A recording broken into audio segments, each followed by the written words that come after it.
Привет, друзья! Спасибо, что заглянули на мой канал. Сегодня будем делать бомбочку Джека. Сделаем два варианта с использованием специальной формы и без нее. Это отличный вариант, если вы не успели закупиться материалами к Хэллоуину, но хотите сделать что-то тематическое. Материалы для этой бомбочки, скорее всего, найдутся у вас дома, либо в ближайшем супермаркете и аптеке. Буду делать по моему обычному рецепту. Возьму 5 ложек пищевой соды, 2,5 кукурузного крахмала и 2,5 лимонной кислоты. Это состав на 2 средние бомбочки.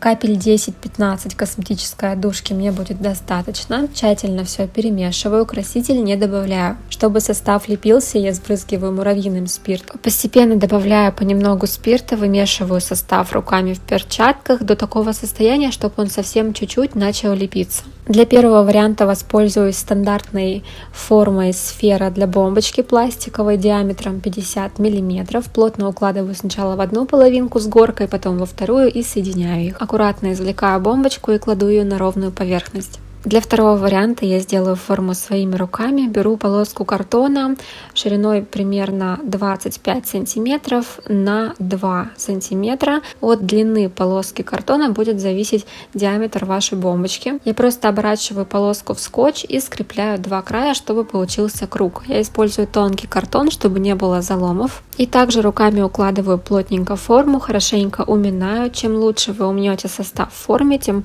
плотнее будет бомбочка, тем меньше она будет сыпаться.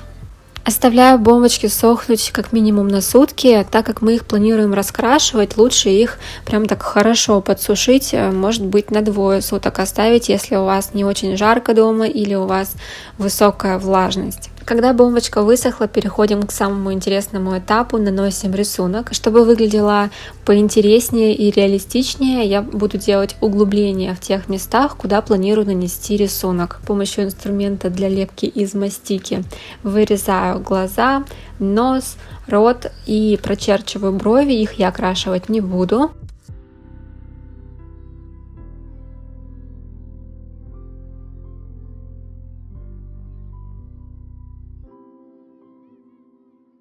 Для того, чтобы окрасить, я буду использовать краситель черного цвета на основе активированного угля, который я сделала самостоятельно в прошлом видео. Вот на него подсказка. Также, если у вас есть другой краситель, можно им воспользоваться. Главное не использовать пищевой мигрирующий, потому что он растечется по белой бомбочке. После высыхания уже он будет перемещаться и будет не очень красиво. Мы рисуем на бомбочке, очень важно ее не испортить. Если мы несколько раз кистью проведем по одному и тому же месту, то состав просто размокнет, скорее всего пойдет реакция и рисунок не получится. Для того, чтобы правильно нанести рисунок, ничего не испортив, я на кисточку наношу краситель или пигмент. Важно, чтобы он был не на водной основе. Набираю краситель на кисть и просто прикладываю. И такими вот прикладывающими, прихлопывающими движениями я наношу краситель. Если мы несколько раз по одному и тому же месту проведем, мы соберем краситель вместе с верхним слоем бомбочки. Точно так же я рисую на втором варианте бомбочки. Она у меня получилась не такая удачная. Я решила поэкспериментировать с выражением лица, с эмоциями этого Джека,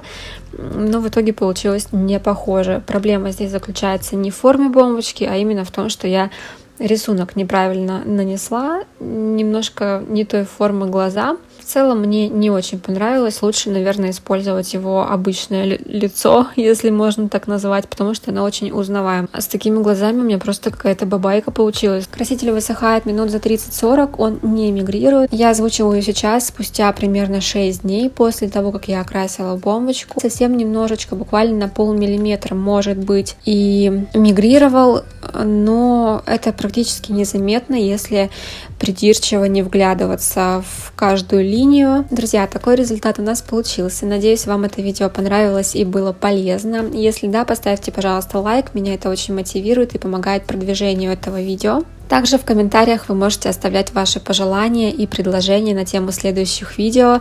Если я смогу снять что-то по вашей заявке, я обязательно упомяну вас в ролике. Не забудьте поставить колокольчик, чтобы не пропускать новые видео. И до скорых встреч. Пока-пока!